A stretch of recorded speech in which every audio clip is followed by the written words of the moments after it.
Hey everybody, welcome to Raising Vibrations, and you with Simon today, and we're doing another full moon video, and we're going to be talking about the full moon in Sagittarius that happened on the 29th of May, which was yesterday from this recording. So firstly, I hope you're well and that this full moon treated you fairly okay. From my personal opinion, I think that this was a really difficult full moon to experience, but then sometimes it can be easy for others, and sometimes it can be more difficult for other people. I think for the Pluto and Libras, definitely one of the energies that was a little bit more intense than normal. So as we know, this is a live stream. So for any of you that are participating in this live stream right now, hello and welcome. And I'm just going to quickly set my chart to the exact one that we are going to be using for today. Okay, so what do I want to do before we jump into today's conversation? I want to first let everybody know of some things that I'm currently doing at the moment. And so on the 3rd of June, not May, even though that's what it says the 3rd of May, the 3rd of June 2018, I am starting an EA foundation class. Okay, and this course is specifically designed to help you understand the nature of not only your personal astrology chart, but also how to read an astrology chart from an evolutionary perspective, right? So we're looking at the context of how the charts have multidimensionality to them.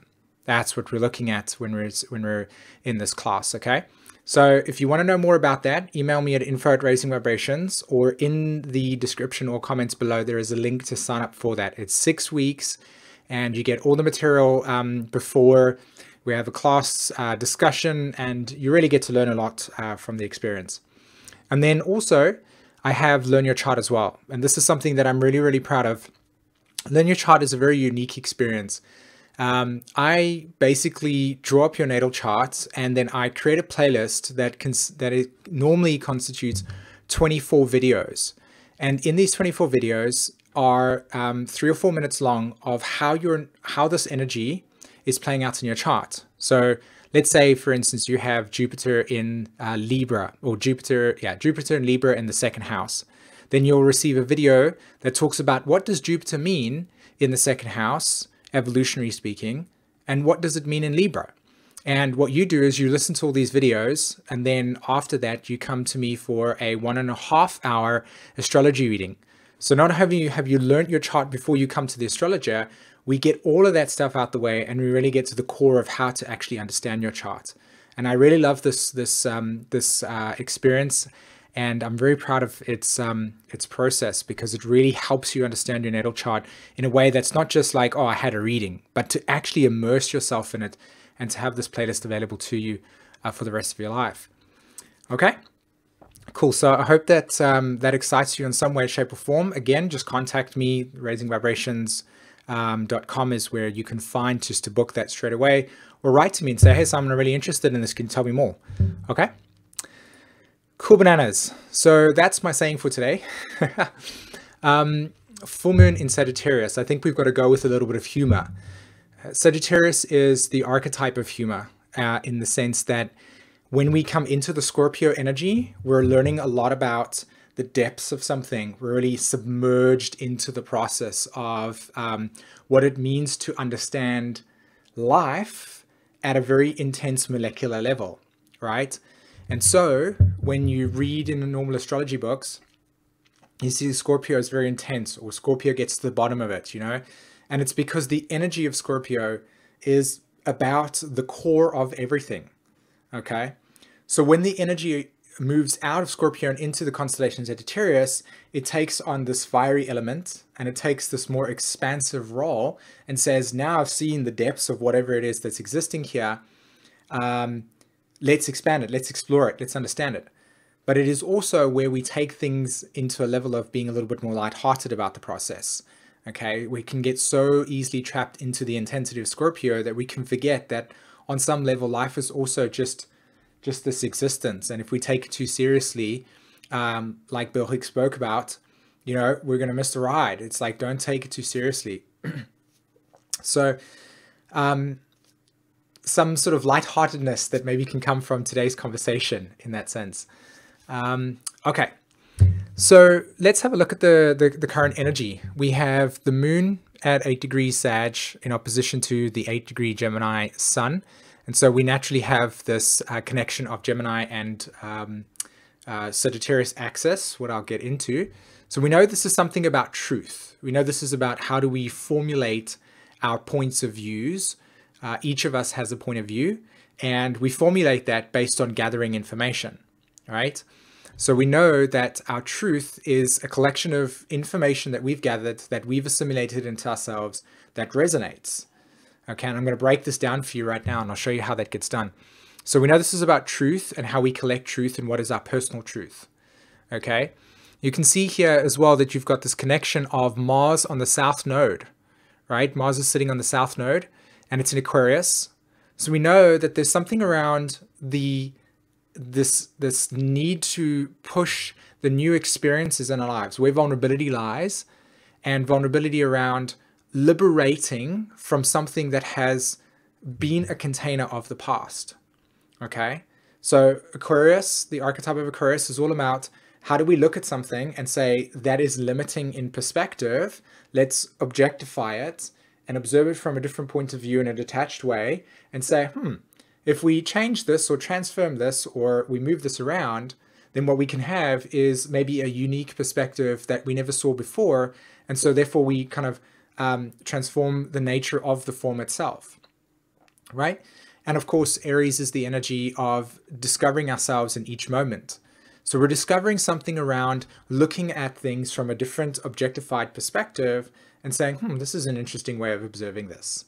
Okay, so something around truth and something around objectivity and something around how do we initiate new direction regarding that. Okay, and then what else do we have, right? So we've got Chiron at 1 degrees Aries, which in a sense we'll get into. Uranus is still 0 degrees Taurus, so a whole new conversation to talk about. Mercury at the final degrees of Taurus. Now, for me personally, my natal Chiron is at 1 degree Gemini. So this little Mercury symbol that has been moving around the 29 degree mark, which on this recording of today, it's at 1 degree or 0 degrees Gemini, depending on how you look at it. Okay, so it's moved into Gemini as this communication is happening, but it's at 29 degrees. So we know there's something around the completion and assimilation of intellectualization, the way that we gather information. You know, when I talked about truth, and our truth is around a collection of information that we have, well, Gemini is that function of gathering that, and Mercury. So where has the sun been for the last month or so, right? And what was the new moon? The new moon was Taurus. The sun was in Taurus, okay? And so we also had this dynamic of learning about Uranus moving into Taurus as well. So we have this very large Taurian energy reverberating within our collective consciousness at this stage. And the essence of what that energy symbolizes is very available to us right now. So when you have Mercury transiting through it, and right at the end of it, as this full moon is taking place, we know this is something around what Taurus represents. Now, Taurus at its fundamental level, in other words, when we look at it as nature, i.e. that we and human and nature are the same thing, our organism is just a part of this ecosystem. And so when we see what we are in relationship to this archetype, you see this is our essential need, right? Human beings need, they need to sustain their food intake, right? So we need to eat. We need to drink a certain amount of liquid or have a certain amount of fruits that can support us regarding our liquid and hydration. We need a certain amount of sort of air. I was going to say we need a certain amount of air, but in a very Jupiter kind of comical way, we need air to survive, right? And we can kind of like, let's see if this truth is something you have to believe in or is actual fact. Let's go into a different atmosphere without anything that's providing us with the oxygen, and let's see how long we survive, right? We're going to prove to ourselves, truth, that we need oxygen. So these are our essential needs at a very Taurus level. And you know, when I talked about the new moon in Taurus, I talked about what is your ecosystem like, right? How is your like your life system, your ecosystem operating for you? How do you have things in your environments that support or don't support you? Like, for instance, for me, I know that's what's really essential for me regarding the way that my neurology works and the way that my brain functions, is that if there's too much clutter around me, I find myself getting really, really stressed. Like emotionally, I get really like overwhelmed. Okay, because I personally enjoy a lot of space that represents calmness, and that calmness through me is openness. So my ecosystem around me, I make sure has a lot of space so that I can breathe into that space, and that allows me to feel emotionally like balanced in that sense. So how does my ecosystem sustain what I feel essential as a part of my way of being? Okay, so Taurus and Mercury and the sun that's been all over there in the context of this full moon has a lot to do with what is your ecosystem like, right? And we know this is around exploring something of the past that needs to be objectified, that has to do with the way that we have structured our truth. Do you see how I'm putting this all together for us, right? So there we have that there as well. And we have Venus in Cancer. Now, Venus in Cancer is an energy that is cardinal. And of course, this energy is working with us in terms of helping the way that we emotionally connect with our needs, right? This is the key here. All right. So this chart is very open in this sense. There's a lot of, squares and trines with the water trine that's also happening over here. And I'll speak about that soon. Okay. So let's break this down, right? Let's look at this chart and let's break it down for us a bit. Okay. All right. So let's look at the actual opposition between the sun and the moon. And in this chart over here, there is a square that is taking place with Neptune. So part of this full moon is a square from Neptune to the moon and Neptune to the sun. All right. Now, whenever Neptune is involved in anything, you can safely know that whatever it is contacting, something of that energy and that vibration is decaying. Okay, so why do I associate Neptune with decay? Well, Neptune is the energy that erodes in the experience of life. So let's say, for instance, we have a factory that is booming and it's selling, what is it selling? It's creating the material that Kodak used to put all of its photographs onto, right? Remember in the early 90s and before that, right, photographs were not on our mobile phones. They were actually on this paper. Right? And so who was the supplier for that? So when you have that type of corporation where that's business functioning, there's a lot of energy there. There's a lot of life there. There's a lot of inspiration there. There's a lot of meaning there. Neptune, right? Now what happens is that business goes out of it goes out of business basically because the need for whatever that business was supplying has evaporated. It's gone. It's no, because we have mobile telephones right now. So nobody buys Kodak, and 90% of us have photographs digitalized, right? And so what we're looking at here is that company that was once physically there now doesn't have any inspirational meaning, and the energy is no longer there. So the restoration or the constant upkeep or whatever it was that was sustaining that physical thing is no longer there. And so over time, right, it begins to erode. The weather begins to erode it, the fabric, and you can start to see that over a period of time that it just begins to decay. And that's because the meaning has been extracted from it. The spirit has been extracted from it. So Neptune is where spirit is flowing into something and it is alive and it is in existence and it is vibrating and resonating. And then when that energy is moving to a different place, it is simply not there anymore. Just as when we die, the same thing happens. The spirit within us leaves the physical form and the body decays. So there's something around decay regarding our emotional attachment to a belief system, moon in Sag, and the Gemini part of it, the sun, is what sort of purpose in terms of collecting information and intellectualizing, and how do we intellectualize and identify that? How is that also decaying? So how is the essence of the fabric of our truth on one level dissolving, and how is it simultaneously the spirit being moved into something new? Right? Because remember, when we talked about the new moon in Taurus, we said the recreation of self, or the creation of self. So we know the context of this moon cycle has a lot to do with us getting into a state of letting go of the old and watching spirit move into something that's more inspirational, that's more meaningful, that's more in existence. Yes? So the square that is taking place between Neptune, the moon, and the sun are in the archetypes of Pisces, Sag, and Gemini. And we know that this is the way that we are connected to our truth.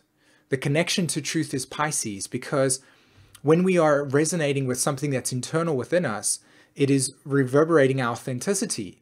And our authenticity is a Sagittarius archetype. How authentic are you to what your nature is? And then Gemini says, how do we communicate that? How do we manifest that? How do we intellectualize that? Through connection.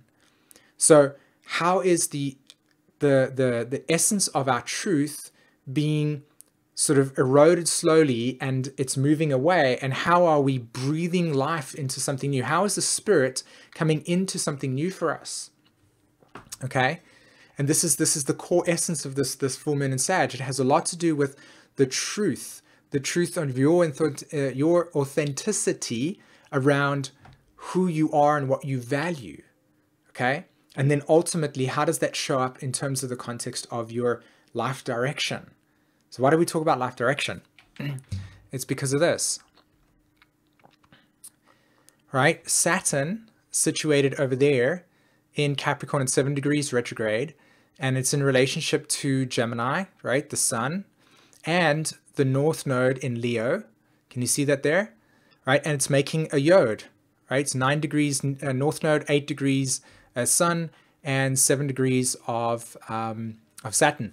And so when we look at Saturn, what do we look at? We look at how do we understand the context of our time. Okay, so in the past, Saturn had to do with the definition that you as a human being emotionally identified with, that society said this was what defines success. Okay, really think about this. This is what success is, Saturn definition. This is how you emotionally identified with it, moon, opposite side, Cancer. And then that emotional identification became the way that how you pursued whatever you felt you were inwardly. So if society said, become a doctor, and what you identified with inside of yourself was this need for, I don't know, being a healer, then you would go along this route and you would define yourself through that, and that's how life did. Whereas in today's context, within today's world of a newly developing human being that is not about a material sort of outward pursuit, but more about what actually means something to you and what actually resonates within your heart, and what is aligning you with something that is real for you versus something that has been conditioned into you relative to whatever sort of unresolved emotional attachments you have to things. Then Saturn transforms itself and it becomes what it naturally is, which is simply just time.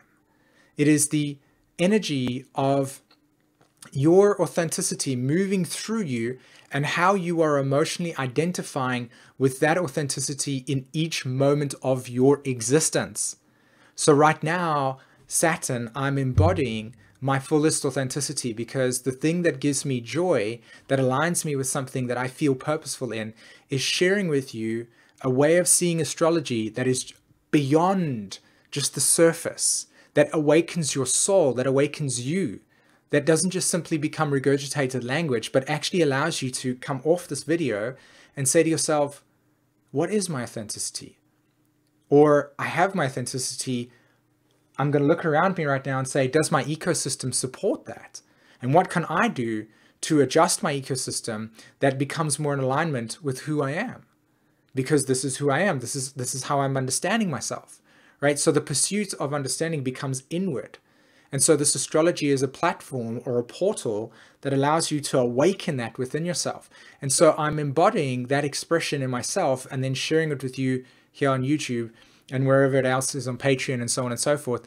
And through that, providing some inspiration. Okay, so my Mercury, the Mercury right now, remember how I said that Mercury was moving on to my Chiron at 1 degrees a Gemini. Well, this is part of my healing. Like part of my healing is to share something that I feel so passionate and committed about.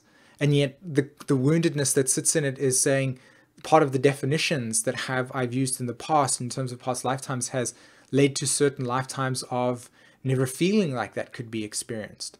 You know, that's just one thing that I'm just jumping onto, but you get the point of what I'm talking about here. So this Saturn over here for all of us right now is trying to get us in touch with our personal subjective time, not the one that's man-made through 1 o'clock, 2 o'clock, 3 o'clock, but where you are inside of yourself.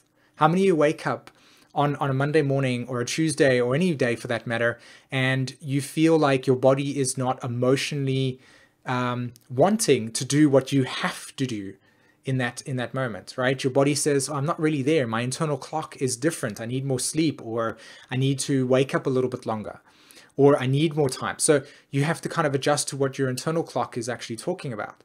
And Saturn is that internal clock. So we know that there's something around the definition, Saturn, and how we are embodying that definition of Saturn in ourselves. Okay, so that's this part here. It's like, how can we get in touch with that natural organic process that's within us, and we become more interconnected and embodying that all the time and developing that emotional connection and identity to that, right?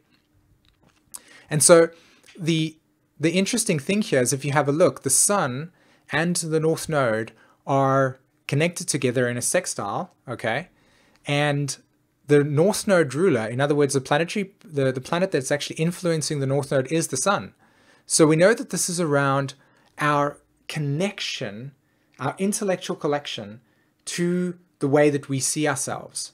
Now, here's something really cool, okay? Whenever we talk about time in language, we use tenses, okay? So a past tense, a present tense, and a future tense. Where do you think we get that from? Think about it. Gemini, word, Saturn, time, Saturn, Gemini in conjunct each other. In other words, here, there is the in conjunct.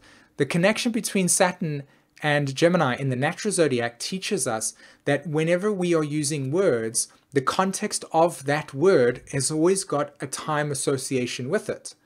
And so when we communicate with each other, when we are communicating the different points in time, we are using language that we have defined as a reference to a different time. He went to the shop, as an example. So went meaning that he's already gone, so his actions are of the past. He is going to the shop, right? So this future-orientated experience. And so when we look at Saturn as it in conjuncts the Sun, we say, where do we have language? Where do we have intellectualized attachments, language and communication within ourselves and in our environment that is linked with the past, linked with experiences that are associated with grief that we haven't been able to process because an experience in the past has been too overwhelming for us. And now we're in a space of safety, and all of a sudden we get this anxiety that comes to the surface, or we get this emotion that comes to the surface, and we're like, why is this happening? And there's something for us to process. There's something for us to recognize that something is stuck in the past that must be identified, communicated, and rinsed out, right? As an example, because when you become into a process of wanting to become more aligned with yourself, there is a need to purify. There is a need to detox. And the detoxification is an emotional thing where we are releasing whatever experiences that have happened to us in the past that we have been able to process or that are a part of our trajectory. Like for instance, for myself, just recently over the last 3 or 4 days, I've been working a lot with this thing called the mother wound. And I highly encourage every single one of you to go and do some research and go and exploring the nature of the mother wound. Okay, this is something that not only am I super inspired about, but also I feel like it's a really, really, really important thing for us to grasp around how we have internalized the inner dialogue that our parents, particularly the mother, and how her mother have also through generations passed down this language that we use to identify ourselves that we might not actually recognize or see that is actually who we are. Like, I've unpacked a lot of stuff off my shoulders and said, that never belonged to me. That was yours. That was your stuff. And I'm carrying it with me, and this communication I have with myself is no longer needing to be part of me. Do you understand this point? So this process of the Saturn in conjuncting this Chiron is saying authenticity lies with really going inside of yourself and readjusting the language and definition and terms that you use to define your reality, right? He's crazy. The word crazy is a negative term in that sense. It's a judgment to say, or it's an objectification to say that this person has got whatever struggles, or that was crazy amazing, right? Or that was so nuts. It's like there are so many different ways that we can use language to either amplify positivity, or it can be to induce a deep state of negativity as well. You know, and as an astrologer, it's a really important role for us to be able to know what type of language to use when working with a client, as an example, because it can create certain amounts of experiences for a person. So this inconjunct between Saturn and the Sun has a lot to do with authenticity being linked with like cleansing out and purifying and liberating and changing the narrative in that sense, okay? Right. You notice how I put Jupiter over there, and it actually has a lot to do with the water trine that's taking place, because you know how I talked about purification. So we have Jupiter there, retrograde in Scorpio, Neptune's in Pisces, as you know, and Venus is in Cancer, and we've got this whole entire water trine taking a role, and that is all about purification. So, you know, there's a lot of energy right now that is about cleaning and healing and washing away stuff, fading away and re-inspiring. Okay, so let's have a look at this energy, the pattern over here. Okay, so Saturn's involved again in opposition to Venus, and then there's a square to Chiron. And this is one of the reasons why I said that this could be really difficult for the Pluto and Libras. And also, right now, we're seeing cardinal energy. So before, we looked at energy with the Sun being in Gemini and the Moon being in Sagittarius as mutable signs. And these mutable signs have a lot to do with the way that we are expanding and growing and inquiring about stuff. And then what we have is cardinal signs over here, which is this Cancer, this Capricorn, and this Aries archetype. So here we've got something around, again, definition, Saturn, your internal time clock, the way that you are essentially making choices in your life that creates direction for you. And then you've got Venus in Cancer that says something around our needs, okay, are how we are emotionally identified with these needs in this sense. So Saturn opposed Venus, I mean, I'm sure every one of you at some point over the last couple of days has really felt this like almost opposing energy that's taking place right now for us, right? You feel blocked on some level, or things are not going as fast as you want to. There's a lot of slowing down energy. And that might be a little bit difficult if your mind's been running the show going, okay, we've got to go, we've got to go, we've got to go, right? And there's an interesting sort of like piece of insight that we can all explore with this energy right now in this opposition. And that is, one, it's important for us to observe what limitations are around us at this stage and how they are kind of, in a sense, forcing creativity to come from the limitation, okay? Forcing creativity to come from the limitation, right? So we're all kind of in some sense feeling a little bit limited. And so this limitation is saying, I feel like stuck. And now either we can like try and bash our way out and feel like, oh my God, I hate this. I want to move. Or there can be an opportunity for contemplation. And this is what I meant about cardinal energy. You know, for me, cardinal energy is about change. Evolutionary astrology talks about it as change. And why is it change? Because in Aries is the energy that says, let's explore and pioneer a new direction, right? Saturn says, what is the definition of that direction? How do we funnel that? The Cancer archetype says, how do I emotionally relate to this new direction? And the Libra archetype, which is sitting over there, is saying, I'm building a new relationship to this new direction, okay? So we're building a new relationship to a new direction that is forming for us. And yeah, we have Mercury at 29 degrees Taurus. We have Uranus at 0 degrees Taurus. So there's a lot of shifting, a lot of changing that is taking place for us. Jupiter is retrograde, Saturn is retrograde, right? There's a lot of sort of internal stuff that is being transformed for us right now, that, you know, right now in this moment, we might not be completely aware of the totality of how it's occurring, but observe your life over the next couple of months, and you'll actually see how impactful this energy was for us right now. And I love the little glow that's occurring from the sun out my window over there. It kind of creates this Instagram filter on my screen. So, you know, okay. So you get this point, right? You understand that there's change here, and that Saturn in its connection to Chiron is around a sensitivity that we are, in a sense, aware of.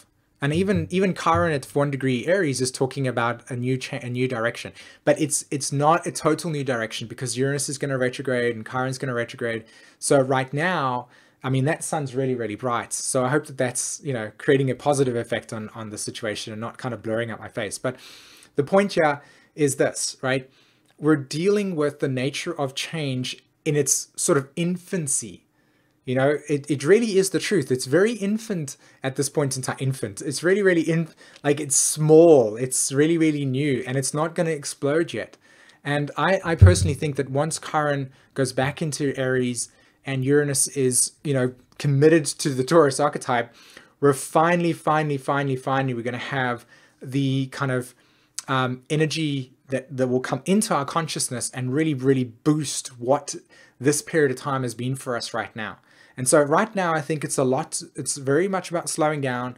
It's very much about just getting in touch with what is essential for you right now, and how is your kind of environment being adjusted to support this new energy. It's like preparing for something bigger that's going to occur for us and more expansive. And it's not always like wonderful in that sense. You know, the consensus world that exists out there, the most people that are going to be unconscious to this process are going to be, in a sense, you know, having this energy move through them, and it's going to create and bring up a lot of trauma and a lot of stuff. So don't expect everything to be completely and utterly wonderful. We're going to see a lot of stuff that's going to exist on the platform of the planets being very intense. But right now, this has a lot to do with this preparation in this energy of change that's taking place for us. So do I have one more slide available for us? No, I don't. So we're going to go back to the main chart, and we're going to talk about this chart again in the sense. Does everybody see the water trine that's taking place over there between Jupiter at 15 degrees, Neptune at 16, and Venus at 11? You know, and the water trine energy, I have 2 videos on the internet at the moment. That's 2 hours in total talking about the water trine. And if you come over to my Patreon page, which you just type in Patreon and Raising Vibrations, I will post those 2 videos over there for everybody to watch. So if you want to know more about what the water trine means in a very 2-hour, deeply analyzed expression, come over to the Patreon page, and I'll post those 2 there so that you can go and check them out. All right, so here we have this context. I mean, there was a ton of energy that was really, really brought to us right now regarding this chart, and it was a very intense full moon in that sense. You know, a lot of changing the language, changing identification, objectifying and liberating ourselves from old karmic patterns that keep us sort of stuck in the past is really what I'm saying with the Pluto and Saturn in Capricorn, stuck in the past.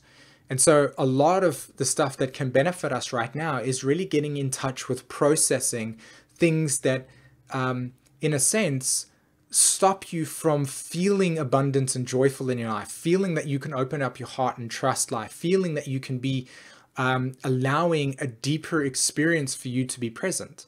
You know, for me, I have complex post-traumatic stress surrounding my sort of like early life environment where my Mars was really, really like stunted, you know. So what I notice in my brain is, and in my psychology and my limbic system, is that let's say, for instance, something that I want, my Mars energy doesn't initially jump for it and say, yes, go grab it. It goes, am I allowed it? So it's almost as if it's like hesitant. It doesn't want to take it. And that's what I mean about this process. What happens if there's a situation in life that really calls for your like abundance, calls for your open-heartedness, and the Mars energy that is representing as a stuntedness says, no, can I take it? No, I can't take it. Oh, what happens? It's like it stops it. So that must be processed out, right? That must be released out. And I actually got a lot of information from that by exploring the nature of the mother wound and understanding the context that was passed down to me in through my own parent. And so it was really, really liberating for me to get in touch with that process. And, progressively, one step at a time, Saturn, I'm getting to process a lot of that grief out and a lot of that sadness out and pain out, which is bringing me more fulfillment within the way that I can action stuff. I can give stuff more to myself, which is amazing. So that's something. It's rewriting the story. It's reopening yourself to a deeper connection. It's allowing the flow of spirits to move through you, and it's awakening you in a deeper way. And you want to awaken yourself by changing the narrative. Okay?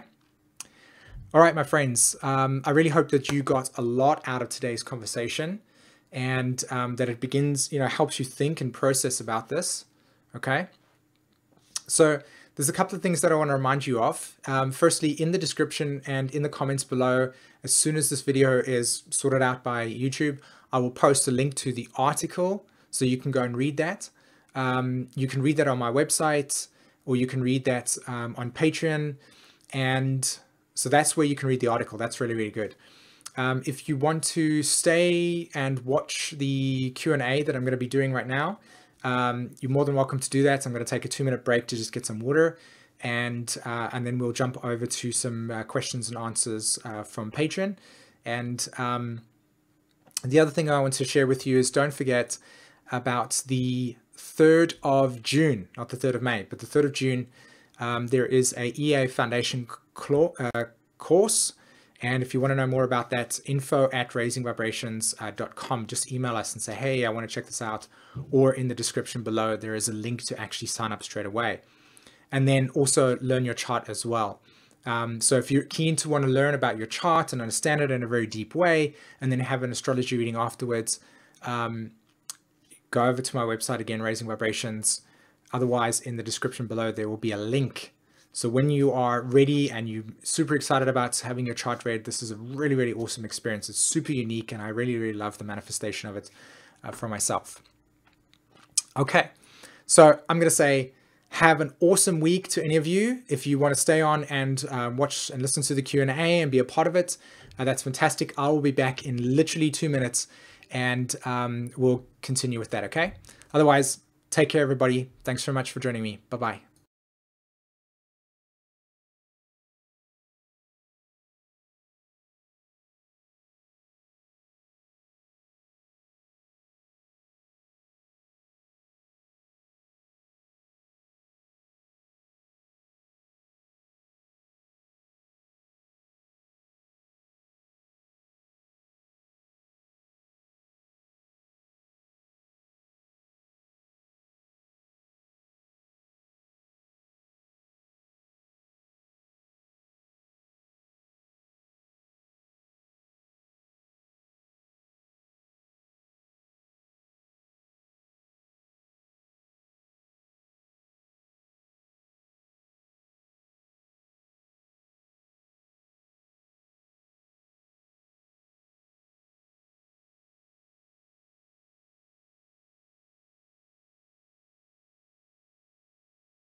Okay, welcome back everybody, and so we'll be doing some Q&A on this live stream. I just want to move that out the way and I can access.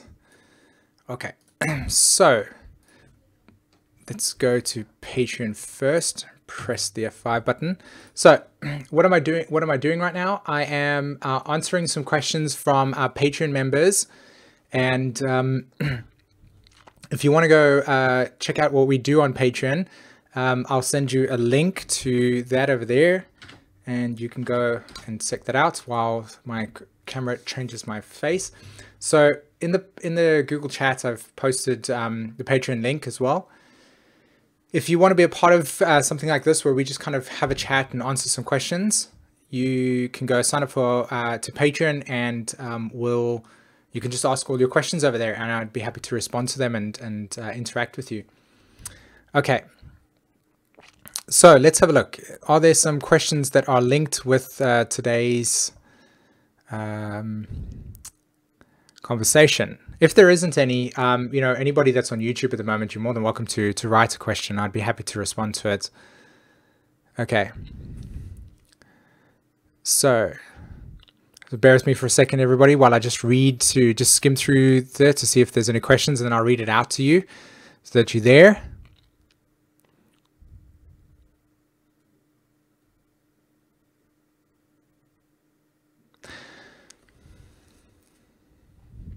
So one of our Patreon members, so in just for this whole data protection thing, Renee was asking on Patreon, she's saying she was noticing a sense of disassociation lately, but it's not disassociation of trauma or escapism, but rather a sense of excitement, or as in terms of many dimensions at once.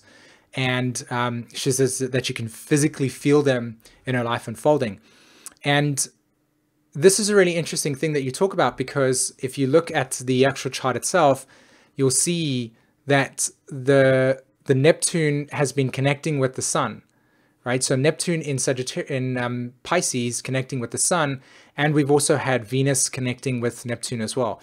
And so Neptune again is that energy that allows us to transcend the physical. It allows us to transcend the experience of what this physical sense is about. And it allows us to awaken our third eye. It allows us to transcend the duality and move into singularity.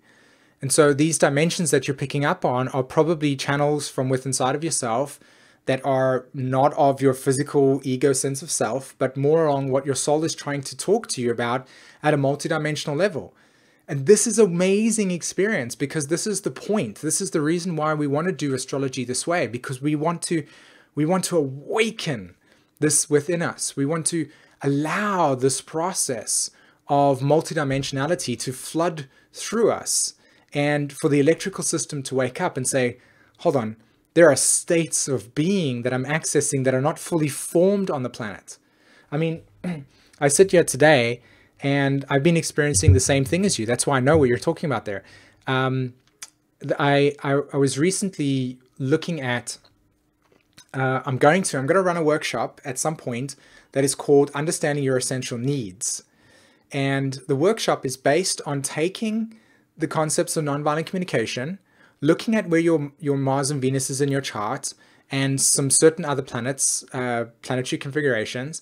And then from that point in time, looking at how you as a human being have been wired, and then what types of needs are essential for you, and how you can learn to identify and communicate those needs to your environment and to yourself, so that when you're operating in a relationship, you're operating from a space of awareness.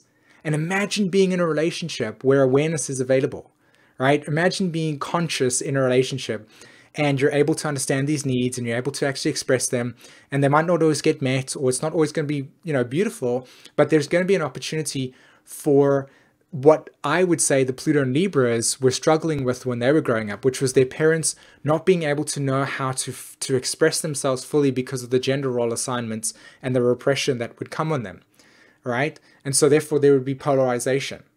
And so a relationship would just have built up emotion, built up emotion, built up emotion, until eventually there was so much emotion between two people that they couldn't connect, and therefore divorce occurred. And it was like it affected people downwards. Now everybody's got trust issues, or can't express themselves emotionally, or emotionally shut down. And so that's what happened to me. It was like I was experiencing the similar thing where this Neptune energy, as it contacts to the sun and it contacts to Venus, is almost awakening something deeper in you.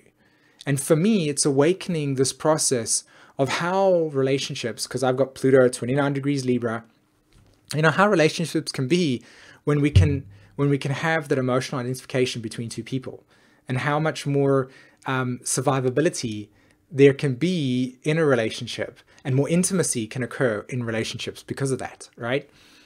So yeah, that's definitely been the Neptune contact to Venus and the Sun as well.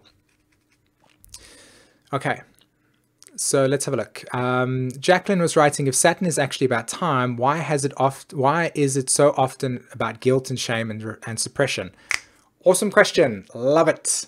The reason why is because of this, right? Saturn, in and of itself, is the archetype of emotion moving through you and you identifying that motion. So Saturn, emotion, Cancer archetype. Like, let's do this. When this video started, you were at a specific point in time in your own emotional reality. Not every single person watching this video was full of joy and excitement. Some of you might have had a bad day. Some of you might have just had an argument with somebody, or a frustration, or somebody you are just melancholic. We all have different points of emotional relationship to ourselves, inside of ourselves, and that time that we're embodying at that moment is what that emotion is like for us, okay? Now, when we go into the world and we want to try and have the whole entire world meet up at the time, right, universally, for us to have this conversation, we need to have a certain sort of like, exactly that, a unified time. And so in our world, we developed watches, we developed weekdays. And so when we interact with our personal internal time with an outside time clock, there's going to be a mismatch, because every single day you're expected to show up at work at 8 o'clock or 9 o'clock, regardless of the fact if you're not up for it or not. So how many of you have had to repress how you felt, or what was essential for you in your life to meet an outside time frame? Okay. Now we repress those emotions. That's one layer. The next layer is when we are experiencing the loss of something, we are experiencing our emotional attachment to it and how we are emotionally at that point in time within ourselves, at that point in time with ourselves. So when we are interacting with the loss of a parent, or when we're interacting with the loss of something, we're in memory of all of the experiences in our past, and the joy and the excitement and the sadness and all those emotions. And so Saturn is reflecting the crystallized moments of emotional memories that we have over our life, right? So the guilt comes where we have cycles or experiences where we have, in a sense, done something that has crossed the person's boundaries, or not being able to emotionally connect with another person's emotional reality, and we've sort of offended them or hurt them, or not even offended them or hurting them, because that's still sort of kind of lame, but behaving in a way that we felt wasn't natural with our own sense of rightness within ourselves. Okay, and at that point in time, we internalized a feeling of, well, we feel sad, right? We feel like maybe the way that we wanted to behave was not the way that that was helpful for us. And so what we do in that point in time is we internalize an emotion at that point that says, this wasn't cool for me. And so that's a part of it. Shame, the same thing, right? Where do we generally experience shame from? Is it an experience within ourselves, or is it something that is, in a sense, triggered outside of ourselves from a judgment? And so what is a judgment? Remember, it's very, very important when we understand the archetypes over here. We understand the archetypes not through just the human experience, but through life itself. Okay, as we as human beings are connected and intimate with life. The thing that separates us from the plant kingdom is that we have this mind that can then understand the concept of time, right, in a linear fashion. Although plants themselves do understand time, it's just on a more sort of like natural timing frame. When you look at the way that they bloom and so on and so forth, they're more in touch with nature. It's like if the sun shines, okay, I'm going to open my petals out to receive that type of stuff. You get the point I'm trying to make. So when you look at the question of guilt and shame, we're looking at the way that human beings have set themselves up for a way of living. And that part of it is through judgment, a judgment of, we've said, here's a test. And this test says, if you get 80%, that you are graded as somebody that's intellectual. And let's say, for instance, you're right fixing, in other words, very peripheral, very sort of abstract in your thinking, and you're trying to do something that's very focused, and you fail this test. Does that say that there's something wrong with you, or does that just say that that test is just not something that is, in a sense, compatible with the way that you are uniquely, right? So what we have here is what we call, and especially in human design, it is this process of a world that is very masculine in its process, very linear in its process, and you have very feminine principles interacting with it. And this goes for everything. It's not just specific to this. I'm just conceptualizing it all for you right now. The point here is that when this energy, when we interact with something that is not compatible or in alignment with our own personal frequency, there can be a judgment on that that says, because it's a consensus reality, that says you didn't pass that test, you didn't do well at that test because you got below 80. And so therefore feel shameful, you're stupid.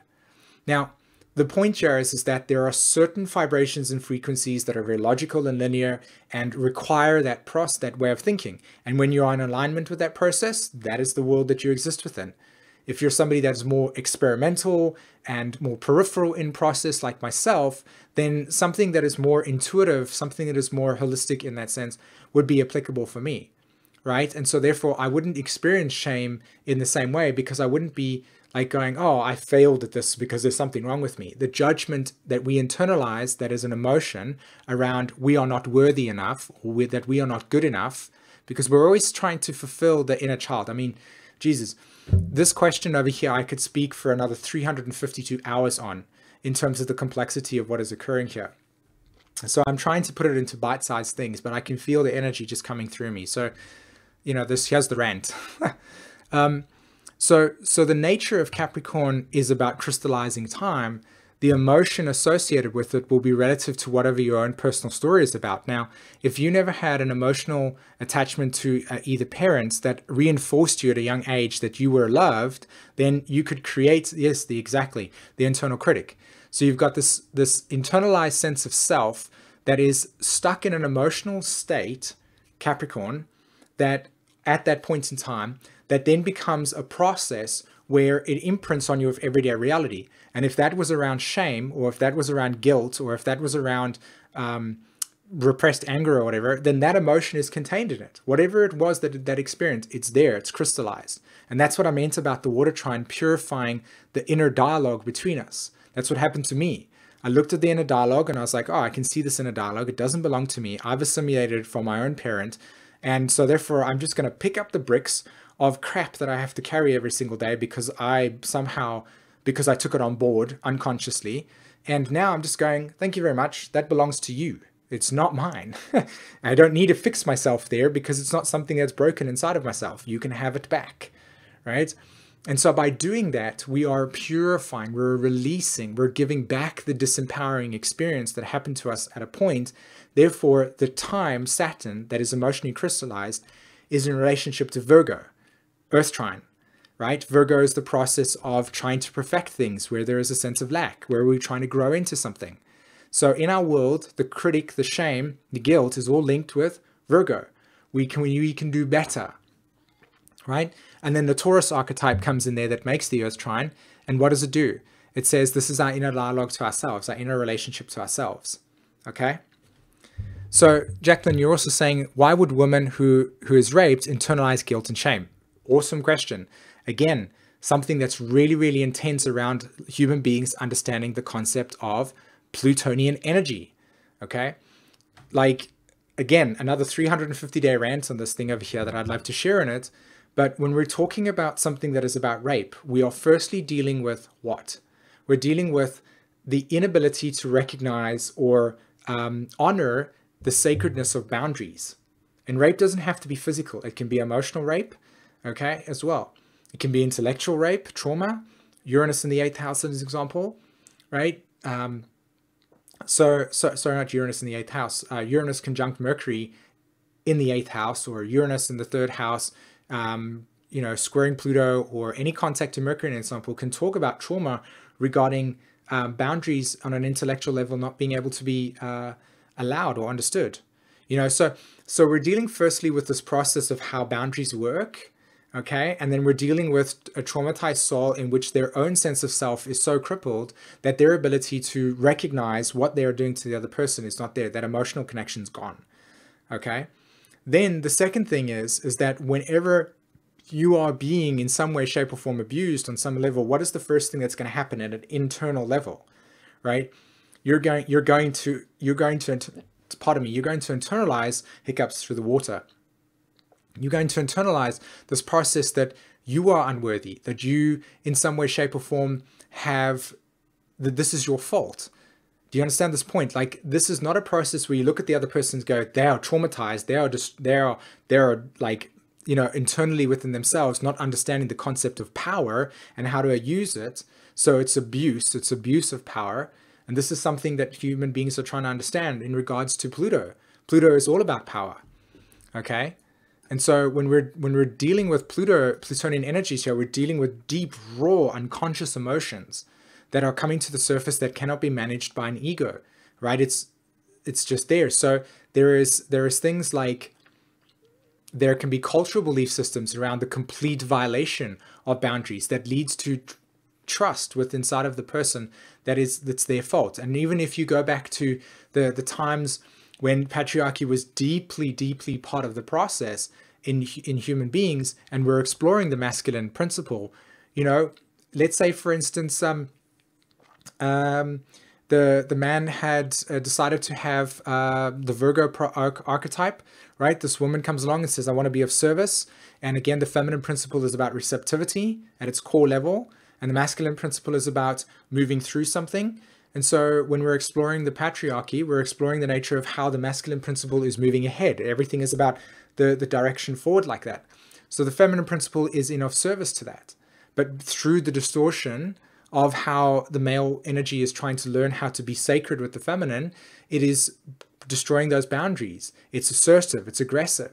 And again, when we add the context of emotional abuse around betrayal and stuff and intimacy, right? A woman says, okay, I'll be your servant, your, you know, whatever the word you want to use it for, in the patriarchal Roman times or Greek times, then the woman says, okay, I have to do this, otherwise my life's online. And natural phenomena says, if I look at another person over there, I can lose my life. So there's a lot of internalized guilt and shame around that distorted sexual energy not being used in a way that is healthy. And it is simply because of the darkness that we've been experiencing. This is something that is part of our DNA that moves through beyond this moment in time. We're just fully aware of it right now because it's coming through to us with all of the Pluto and Capricorn stuff, and Saturn over there, and Jupiter and Scorpio. And this is always there. It's just that these, yeah, exactly. Complex post-traumatic stress is a huge theme around these types of dynamics that we all carry in this way. So the internalization has a lot to do with this inner sense of self that says it's my fault. I can't be loved, and so this is just how these work. There are many different ways that this displaced emotion is brought through at a genetic level and a DNA ancestral level, and then just in terms of our everyday life and how human beings struggle to understand the deeper forces that is Pluto, which is about how does power work in that sense. So I hope that kind of responds to that question there, or helps us digest something that's a huge topic. I mean, it's huge. It's insane how big that is. Renee, you were talking about complex trauma is going to take a huge center stage, especially with Uranus moving through Taurus. I absolutely agree with you, 110%. That's right. Yep, and John's writing here as well, complex post-traumatic stress, major theme. These are real things, man. These are real things that are part of our psyche that have been coming through right now, and this is what it means to awaken the subconscious memory. And so it's not a coincidence that people like Freud and Jung and whoever else has taken their work to the next level are why this energy is present here. This energy is ready. We're here ready to process this. We're ready to process what we have been doing as a collective race for the last 6,000 years. And at the end of the day, there is no sort of like, there is no, it's funny. It's like we can perceive in our little ego minds that there is some force that is going, okay, human beings, you're ready for this now, and you're going to accomplish this. I actually personally feel like we're kind of like going through this process, and we might make it or we might not. That's my Scorpio showing up saying, you know, we're on our own over here, and there might be some sort of like higher frequency energies that will come onto the planet to kind of help us process this stuff. And there is that case. But at the end of the day, we are pretty much just going to kind of like do this or not. And, you know, let's see if it happens. Okay, I'm going to press the refresh button here to see if there's any more questions that have arisen. I know, Monica, you were writing a lot about your material. And so how does the period relate to the full moon in Gemini last November, when Jupiter was starting to show the limitations and places where we needed to transform and let go now that it's retrograde? Really, really cool thing. Yeah. You know, I would definitely say that, again, this is when we're dealing with energy, when we're dealing with an astrology chart and the way that energy is moving through, this astrology chart is really awakening us to look into singularity and to look within.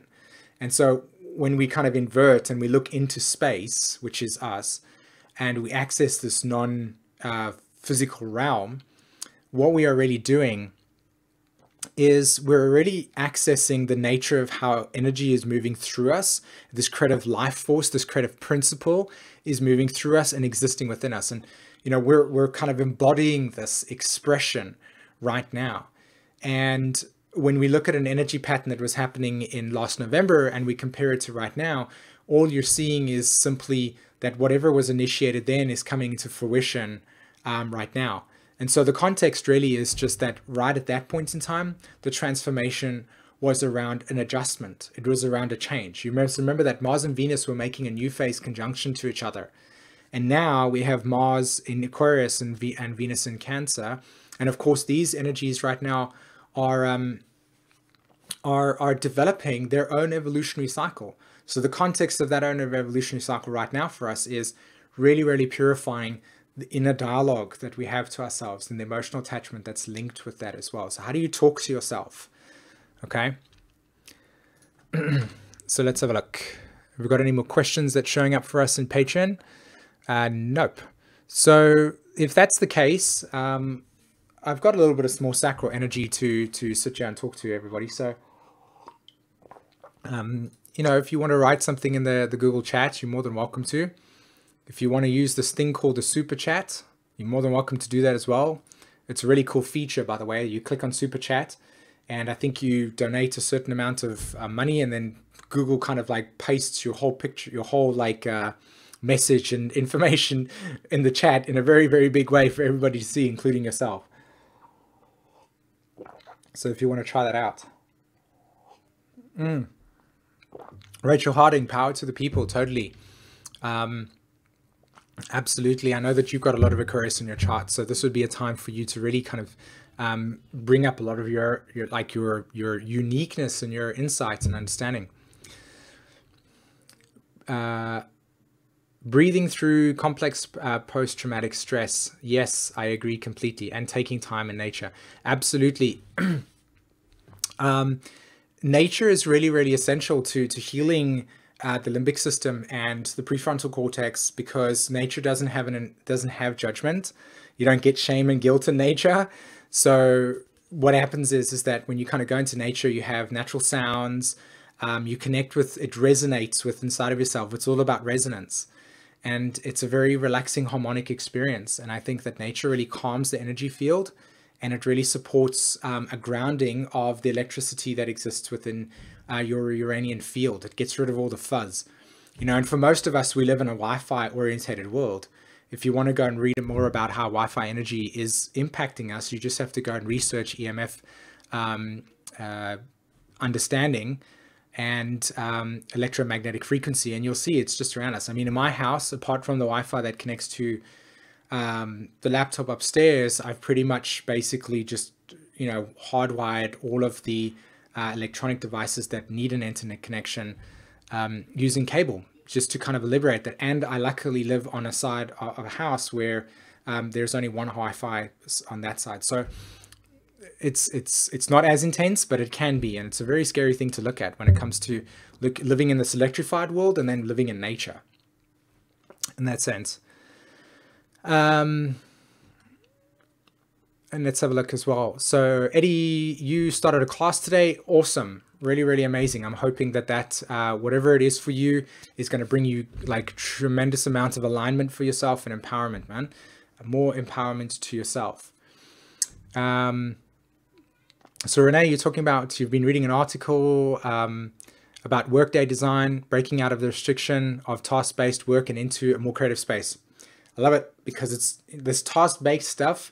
I mean, when I traveled to the States and I did my lecture at NORWAC, one of my lectures was the Saturn to Uranian energy cycles. And it was like how we're kind of moving out of this context of focused energy of Saturn to more of a creative expression of self, just like we're doing right now. And it really opens us up to seeing that this life of Saturn, which is very one-dimensional and limiting, doesn't open up the heart. And so a lot of this energy right now is about trying to open up the heart to see the creativity that flows out of it. And it has its mind of its own. It's, you know, so that's a really cool thing when we work in an environment that is about creative. We're creating space, we're allowing our energy to channel through, and that uniqueness of high vibration is moving through. Okay, so John, I see that you ask a question. You say, how can you transcend the sun and moon opposition? You're talking specifically about the sun and moon right now in terms of, well, in terms of the full moon energy. Is that what you're talking about? Which I'm assuming that is the case. Yeah, so Jacqueline, awesome. Transformation, creativity is about turning pain or grief into something digestible. Awesome. Right, so you're talking about a sun and a moon opposition natally. The first thing you've got to understand about these two things here is that where the moon is saying to you that this is how you see yourself, this is how you inwardly identify yourself in each moment. This is who you are. And then your sun sign says your creative principle is on the other side. And so there's this tension around, you're looking at creativity, you're looking at purpose, you're looking at your sense of like, oh, this is who I am. And it's embodying that certain energy. So what signs are they in, by the way? Just to have some more information. Yes, Jacqueline, the NORWAC course lectures were recorded, both of them. One is called the Uranus to Saturn talk, and the other one is called The Purpose of the Sun in Evolutionary Astrology. So both of them are there, and if you actually go to NORWAC's site, you just type in, just go to www.norwac.com, you'd be able to click on recordings. Okay. All right, so let's have a look. Sun and moon is Gemini Sag. Okay, so what we're looking at here, simply because I have my moon sign in Gemini.